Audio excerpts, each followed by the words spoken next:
OCD എന്ന വാക്ക് നമ്മുടെ ദൈനംദിന സംഭാഷണങ്ങളിൽ സാധാരണമാണ്. അമിതമായ വൃത്തിയോ അടുക്കും ചിട്ടയുമുള്ളവരെയോ കാണുമ്പോൾ പലപ്പോഴും നാം തമാശ രൂപേണ ഇവർക്ക് OCD ആണെന്ന് തോന്നുന്നു എന്ന് പറയാറുണ്ടെങ്കിലും OCD എന്നത് വെറും വൃത്തിഭ്രമത്തിൽ ഒതുങ്ങുന്ന ഒരു അവസ്ഥയല്ല. ഇതൊരു ഗൗരവകരമായ ഉത്കണ്ഠ രോഗമാണ്. ഒരു വ്യക്തിയുടെ ജീവിതത്തെ സമഗ്രമായി ബാധിക്കാൻ കഴിവുള്ള ഒരു മാനസിക അവസ്ഥയാണിത്. മനസ്സിലേക്ക് അനിയന്ത്രിതമായി കടന്നു വരുന്ന ചിന്തകൾ അഥവാ ഒബ്സഷൻസും അവയെ തുടർന്നുള്ള ആവർത്തന സ്വഭാവമുള്ള പ്രവൃത്തികൾ അഥവാ കമ്പൽഷൻസുമാണ് OCDയുടെ പ്രധാന ലക്ഷണങ്ങൾ. അപ്പോൾ എന്താണ് ഒബ്സഷനുകളും കമ്പൽഷനുകളും? OCDയെ മനസ്സിലാക്കാൻ ഈ രണ്ട് ഘടകങ്ങൾ പ്രധാനമാണ്.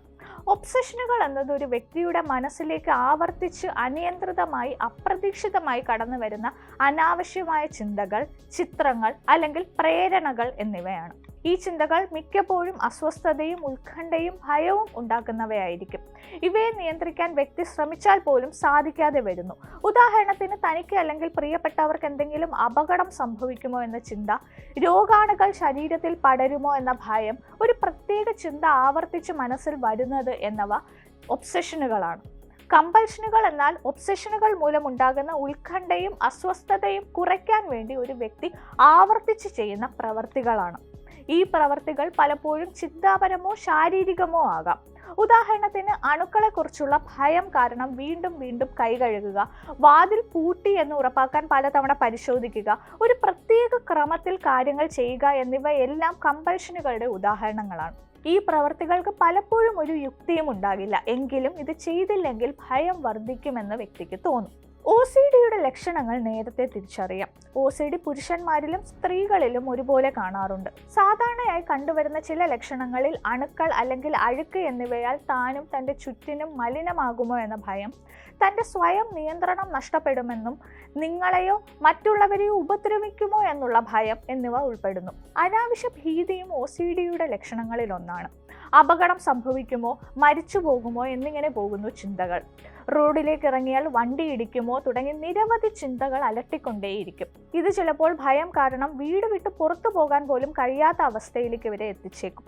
ചെയ്ത കാര്യങ്ങൾ ആവർത്തിച്ച് പരിശോധിക്കുന്ന പ്രവണതയും പ്രധാന ലക്ഷണമാണ്. ഗ്യാസ് അടച്ചോ, വാതിൽ പൂട്ടിയോ, കറണ്ട് ഓഫാക്കിയോ എന്നിങ്ങനെ ഉറപ്പുവരുത്താൻ പലതവണ പരിശോധിക്കുന്നത് ഇതിൽ ഉൾപ്പെടും. സാധനങ്ങൾ ഒരു പ്രത്യേക ക്രമത്തിലും ചിട്ടയിലും വെക്കാനുള്ള നിർബന്ധം, അല്ലെങ്കിൽ താൻ ഒരു മോശം ആളാണോ എന്ന ചിന്ത എപ്പോഴും മനസ്സിൽ വരുന്നത് എന്നിവയും OCDയുടെ ഭാഗമാകാം. OCDയുടെ കൃത്യമായ കാരണം ഇതുവരെ പൂർണ്ണമായി കണ്ടെത്താനായിട്ടില്ലെങ്കിലും നിരവധി ഘടകങ്ങളുടെ സംയോജനമാണ് ഇതിലേക്ക് നയിക്കുന്നത് എന്നാണ് പഠനങ്ങൾ സൂചിപ്പിക്കുന്നത്. തലച്ചോറിലെ രാസവസ്തുക്കളായ സെറോട്ടോണിൻ പോലുള്ള ന്യൂറോ ട്രാൻസ്മിറ്ററുകളുടെ അളവിലുള്ള വ്യതിയാനങ്ങൾ ഒരു പ്രധാന കാരണമായി കണക്കാക്കപ്പെടുന്നു.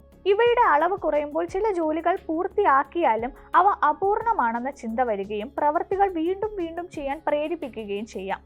ജനിതക ഘടകങ്ങളും OCDക്ക് കാരണമാകാം. കുടുംബത്തിൽ ആർക്കെങ്കിലും ഈ അവസ്ഥയുണ്ടെങ്കിൽ മറ്റുള്ളവർക്കും വരാനുള്ള സാധ്യത കൂടുതലാണ്. തലച്ചോറിന്റെ ഘടനയിലും പ്രവർത്തനത്തിലുമുള്ള ചില മാറ്റങ്ങൾ, പാരിസ്ഥിതിക ഘടകങ്ങൾ, ഉദാഹരണത്തിന് കുട്ടിക്കാലത്തെ മാനസിക ആഘാതങ്ങൾ, അമിതമായ സമ്മർദ്ദം, ചിലതരം അണുബാധകൾ എന്നിവയും OCDക്ക് ഒരു കാരണമാകാമെന്ന് കരുതപ്പെടുന്നു. അതിസൂക്ഷ്മത, അമിതമായ ഉത്തരവാദിത്ത ബോധം, പൂർണ്ണതയ്ക്ക് വേണ്ടിയുള്ള ആഗ്രഹം എന്നിവയുള്ളവരിലും OCD വരാനുള്ള സാധ്യത കൂടുതലായി കണ്ടുവരുന്നു. ഇനി OCD എങ്ങനെ നേരിടാമെന്ന് നോക്കാം. OCD ഒരു ചികിത്സയില്ലാത്ത രോഗമല്ല. ശരിയായ ചികിത്സയിലൂടെയും സ്വയം പരിചരണത്തിലൂടെയും ലക്ഷണങ്ങളെ ഫലപ്രദമായി നിയന്ത്രിക്കാൻ കഴിയും. പ്രാരംഭഘട്ടത്തിലാണെങ്കിൽ ഡയറി എഴുതുന്നത് നമ്മുടെ ചിന്തകളെ തുടർച്ചയായി രേഖപ്പെടുത്താനും അവയെ ഒരു പരിധിവരെ പരിഹരിക്കാനും സഹായിക്കും. തനിക്ക് എന്താണ് സംഭവിക്കുന്നത് എന്ന് വ്യക്തമായ ധാരണയുണ്ടാക്കുക എന്നത് ചികിത്സയുടെ ആദ്യ പടിയാണ്. ഇതിനായി ഏറ്റവും അടുപ്പമുള്ള ഒരാളുടെ സഹായം തേടുന്നത് നല്ലതായിരിക്കും. കാര്യങ്ങളെ കൂടുതൽ പോസിറ്റീവായി കാണാനും തനിക്ക് എന്തോ അസുഖമാണെന്ന ചിന്ത മാറ്റി കാര്യങ്ങളെ കൂടുതൽ വ്യക്തതയോടെ കൈകാര്യം ചെയ്യാനും ശ്രദ്ധിക്കുക. സമ്മർദ്ദം കുറയ്ക്കുന്നതിനുള്ള മാർഗങ്ങൾ കണ്ടെത്തുന്നത് ലക്ഷണങ്ങളെ നിയന്ത്രിക്കാൻ സഹായിക്കും.